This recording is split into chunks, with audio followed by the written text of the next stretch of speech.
Mon ado passe de plus en plus de temps sur les écrans. Est-ce que lui confisquer son portable est une bonne solution ou pas? Alors ça, c'est vraiment un sujet que la plupart des parents abordent quand ils me contactent. C'est le temps d'écran de leur enfant qui leur paraît beaucoup trop important. Et beaucoup ont le réflexe d'essayer de leur confisquer le portable pour une durée donnée. Est-ce que c'est efficace ou pas? Bonjour, je m'appelle Nathalie Oléon, je suis sophrologue spécialisée dans les adolescents et j'accompagne les parents d'ados difficiles ou en difficulté à retrouver une vie sereine.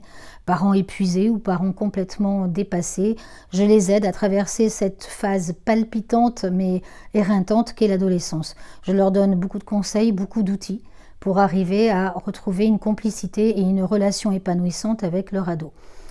L'histoire du téléphone portable, c'est quelque chose qui est complexe parce que nous aussi les parents, nous sommes sur le téléphone portable et c'est quelque chose qui fait définitivement partie de leur vie privée. Alors leur confisquer le téléphone portable, si on le vit comme une sanction, comme une punition, là effectivement le résultat est automatique, le résultat est immédiat. En revanche, si l'on cherche en faisant ça à apaiser une situation ou à faire prendre conscience à votre ado que peut-être il passe beaucoup trop de temps sur son portable et pas assez dans la vie de famille, alors ça ne marche pas ainsi en réalité. Le fait de lui prendre son téléphone portable, il va le vivre d'une manière qui est à l'inverse de ce que vous souhaitez. Si vous souhaitez d'un coup désamorcer une situation, c'est l'inverse qui va se produire, qui risque de se produire, c'est-à-dire que ça va déclencher énormément de colère, et puis également votre ado risque de le prendre comme une intrusion dans sa vie privée, dans sa vie intime, parce que vous risquez de voir ses contacts, vous risquez de voir la façon dont il échange avec ses amis sur les réseaux sociaux, et ça va casser la confiance qu'il peut avoir en vous.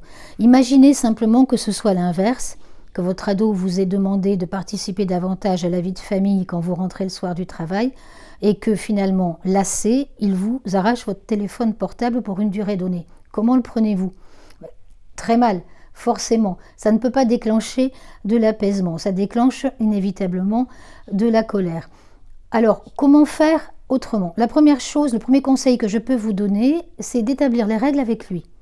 Impliquez-le dans l'établissement des règles sur la durée du portable. Par exemple, vous pouvez lui dire, voilà, moi, une durée qui me paraît raisonnable, c'est celle-ci, toi, c'est quoi? Et trouvons un entre-deux.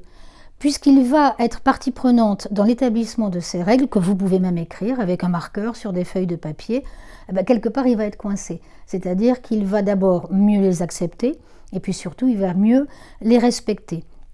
Deuxième chose, vous pouvez fixer ce qu'on appelle, et ce que beaucoup de parents font, c'est-à-dire une durée d'écran à partir de laquelle le téléphone ne fonctionne plus pour certaines applications. Là, regardez bien les applications qui restent disponibles, par exemple à partir de 19h, et celles auxquelles il n'a plus accès. Parce qu'il y a des applications qui ne présentent pas de problème. Par exemple, beaucoup de jeunes adorent écouter de la musique. Ce sont des applications qui prennent du temps, mais là, vous pouvez lui laisser ce genre d'application parce que beaucoup de jeunes, encore une fois, les écoutent. Autre conseil, partagez les goûts, les loisirs de votre ado. C'est intéressez-vous à ce qu'il aime. Par exemple, vous pouvez jouer à un jeu vidéo avec lui, vous pouvez lui demander de vous montrer des applications intéressantes et vous risquez d'avoir des surprises et de très bonnes surprises.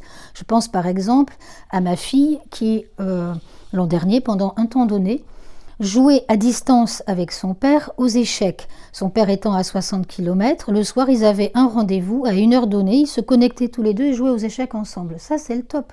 Vous avez aussi mon autre fille, ma fille aînée, qui m'a montré une application qui s'appelle IAM et qui vous envoie tous les matins une phrase de développement personnel très optimiste et qui vous permet de débuter la journée de façon joyeuse, de façon positive. Il y a des applications qui vont être très sympas et puis il y a des applications auxquelles vous pouvez jouer avec lui. Donc voilà, vous pouvez, si vous voulez, vous impliquer en découvrant ses goûts, en découvrant davantage ses loisirs. Après, ce que vous pouvez faire aussi, c'est fixer certaines activités pour lesquelles l'écran est proscrit. Par exemple, pendant les dîners. Là, on s'y tient, pas de téléphone portable. Par contre, pour être crédible, vous aussi, laissez-le de côté. Pas de téléphone portable pendant les repas, pas de téléphone portable, par exemple, pendant les devoirs. Là, il est possible qu'il essaye un petit peu de contourner la règle en vous disant qu'il en a absolument besoin pour faire certains devoirs. Et bien, dans ce cas-là, vous regardez avec lui les devoirs pour voir si vraiment il en a besoin ou pas. S'il en a besoin, il reste avec vous pour faire ses devoirs avec le téléphone et sinon, bien, on le met de côté. Enfin, il y a des cas où effectivement lui confisquer le téléphone, c'est quelque chose qui se justifie totalement. C'est par exemple quand il se met en danger ou quand il met en danger la sécurité des autres. Par exemple dans le cas de harcèlement numérique, dans le cas où justement il regarde un contenu inapproprié.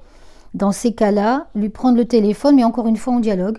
On peut lui dire écoute, je te prends le téléphone, le temps que nous parlions de cette situation et qu'on trouve ensemble les solutions à appliquer. Une autre possibilité aussi de lui confisquer le téléphone, c'est quand toutes les autres options, toutes les autres solutions n'ont pas marché.